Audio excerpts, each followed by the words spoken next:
Hello and welcome to the Crochet Business School podcast, where you can use your crochet to build a business that will give you the lifestyle you've been dreaming of. Are you a slave to your hook?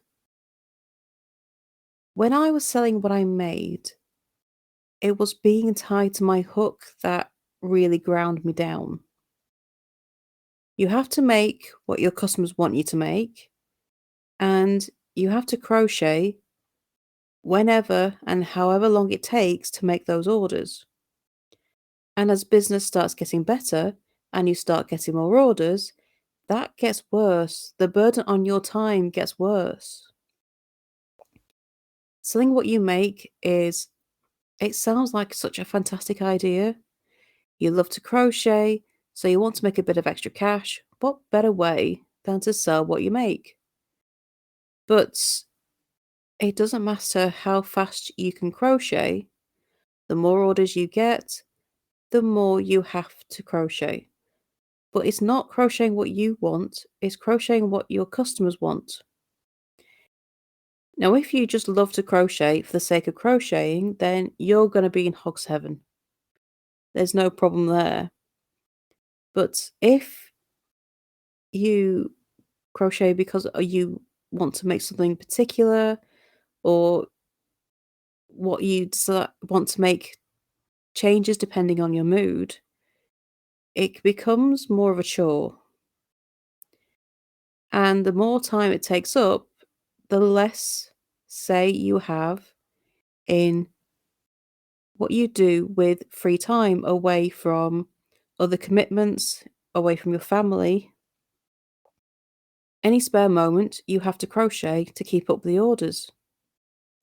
And you end up becoming a slave to your hook. And it can make you lose your love for crochet.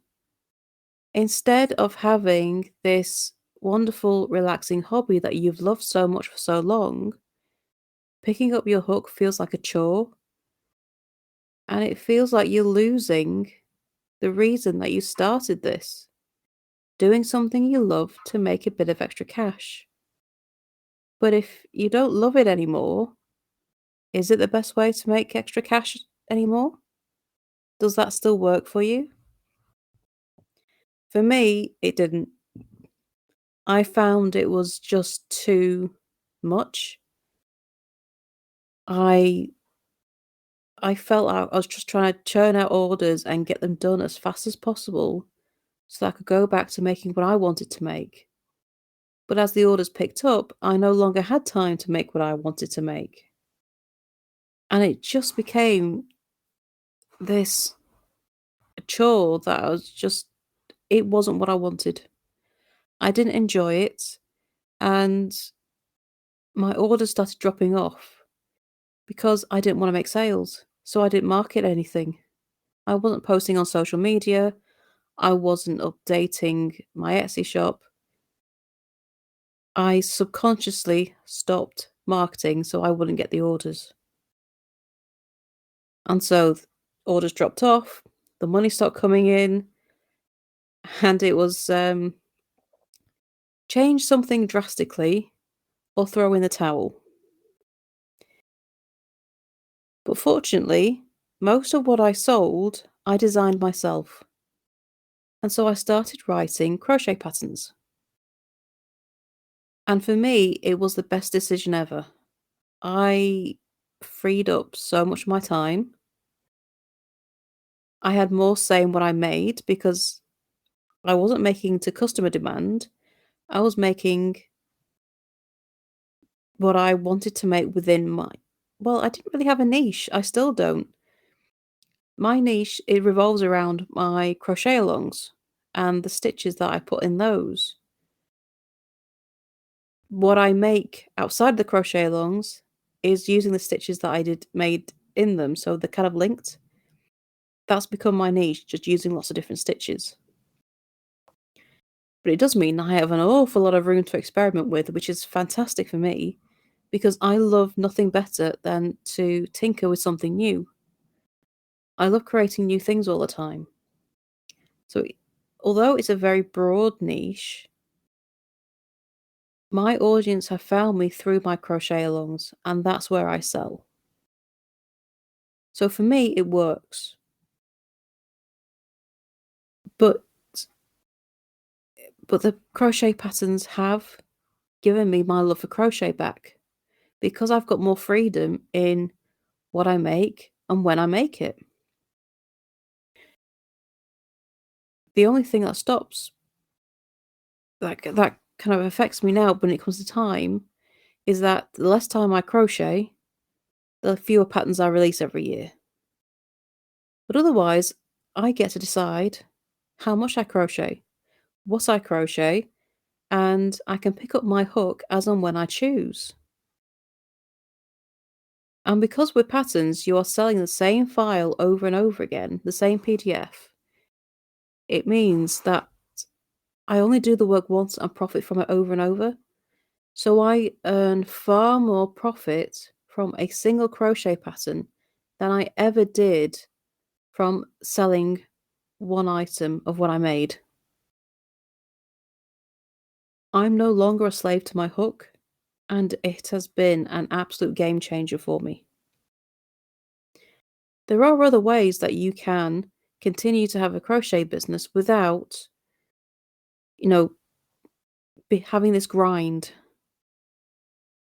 where you start to lose your love for your hobby and you're having to crochet every hour you can possibly spare.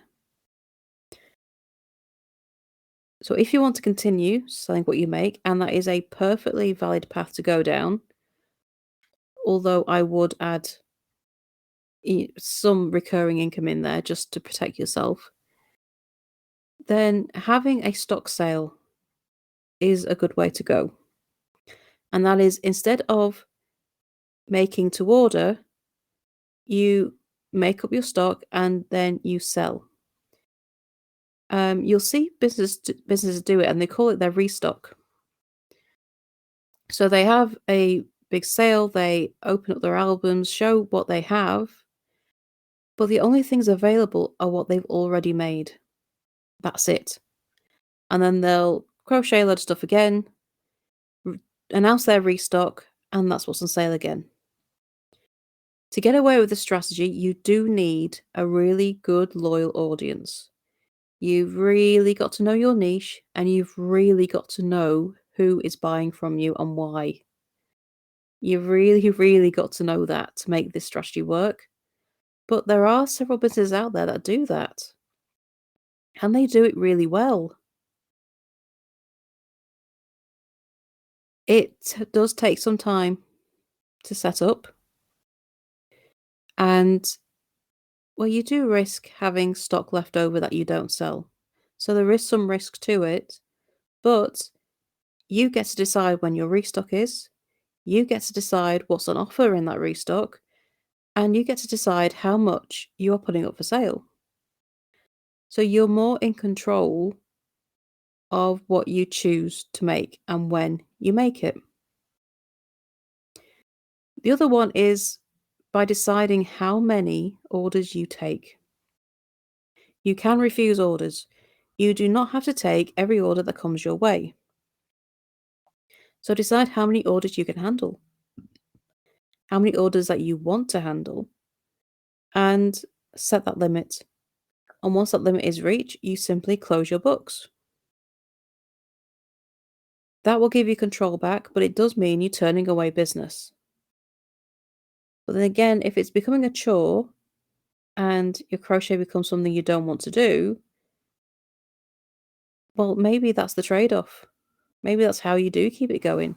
Just so you have some cash coming in. It might not be as much as before, but if it gives you your freedom back, maybe it's worth it. But however you decide to do this, I would definitely recommend recurring income. Crochet patterns are the obvious one. There's also things like affiliate marketing, having a blog, which also has ad space rented out. You can also do that on YouTube. You could offer crochet classes, either in person or online. There are quite a few different ways that you can make money from crochet in other ways other than selling what you make. And having these other streams of income mean that you stop being a slave to your hook. You get control back, and it also means you can get your love for crochet back and have that time to have it as a hobby and make what you want to make. So you're not just churning out more orders all the time. You are not just making what your customers want you to make. You have some you time with you and your crochet as well. Becoming successful in selling your crochet is a bit like a double-edged sword. And at the end of the day, you have to decide what your boundaries are. You have to decide what your limits are and how you're going to work this so that it works for you. Having the money coming in is all well and good, but if it's impacting negatively other areas of your life, such as your family time, such as your personal time, such as the love and relaxation you get from your hobby that you are in danger of losing because it becomes your business.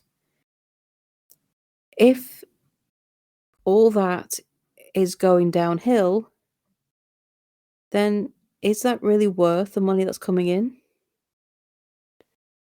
Putting some boundaries in place and setting your own limits, that can really, really help make this work for you. So you have to decide what's best for you. But definitely have a think about it. And if, forewarned is forearmed. So if you are not yet at that level, but you can sort of see it coming, you can start thinking ahead about how you want to handle it. So I hope that's given you a few things to think about.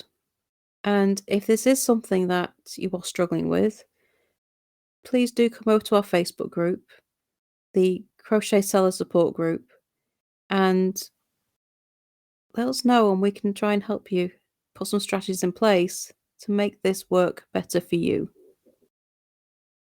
And also don't forget to subscribe to our newsletter so that you get tips to help you in your business every week.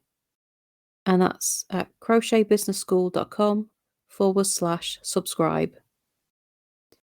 So thank you for joining me, and I shall see you next time for the next episode. Bye for now.